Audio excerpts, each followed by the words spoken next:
Welcome to beginner friends. అందరికీ నమస్కారం. ఓం నమో భగవతే వాసుదేవాయ. ఓం నమో భగవతే వాసుదేవాయ.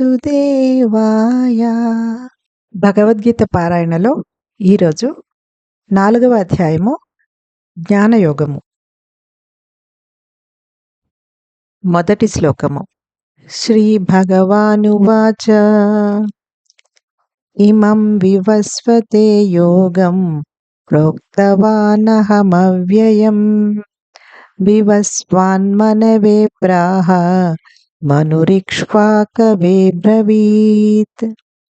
తాత్పర్యము: పరమేశ్వరుడైన శ్రీకృష్ణ భగవానుడు ఇలా అన్నాడు, నేను ఈ యొక్క సనాతనమైన యోగశాస్త్రమును సూర్యభగవానుడైన వివస్వానుడికి చెప్పాను. అతను మనువు ఇక్ష్వాకునికి దీనిని ఉపదేశించారు.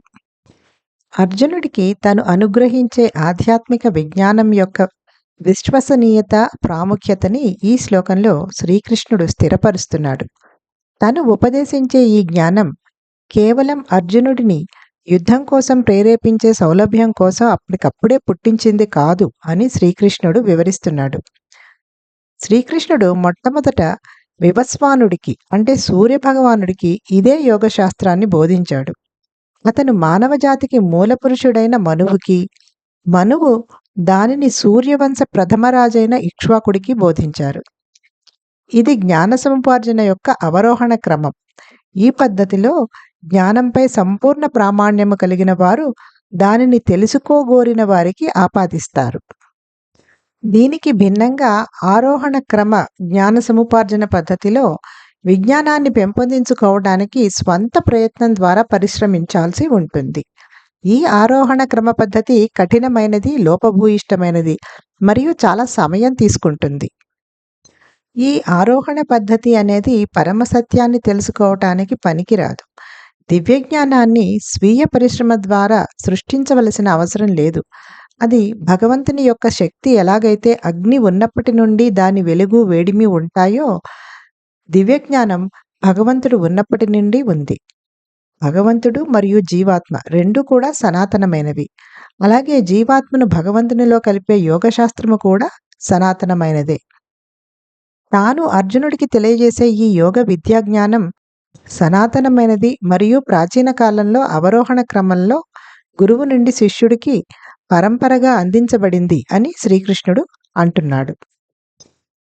Meaning of the Shloka is: the supreme lord Srikrishna said, I taught this eternal science of yoga to sun god Vivaswan, who passed it on to Manu, and Manu in turn instructed it to Ikshvaku.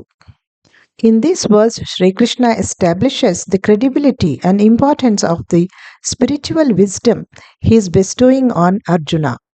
Sri Krishna informs Arjuna that the knowledge being imparted unto him is not newly created for the convenience of motivating him to participate in the battle. It is the same eternal science of yoga that he originally taught to Vivaswan or Surya, the sun god, who imparted it to Manu, the original progenitor of humankind. Manu in turn taught it to Ikshvaku, the first king of the solar dynasty. This is the descending process of knowledge where someone who is a perfect authority on the knowledge passes it down to another who wishes to know. In contrast to this is the ascending process of acquiring knowledge where one endeavors to enhance the frontiers of understanding through self-effort. This ascending process is laborious, imperfect, and time-consuming. Divine knowledge does not need to be created by self-effort. It is the energy of God and has existed ever since He had existed.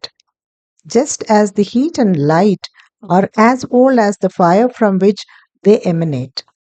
God and the individual soul are both eternal, and so the science of yoga that unites the soul and God is also eternal. There is no need to speculate and formulate new theories about it. Sri Krishna states here that the knowledge of yoga which he is revealing to Arjuna is eternal and it was passed down in ancient times through the descending process from guru to disciple. Om Namo Bhagavate Vasudevaya.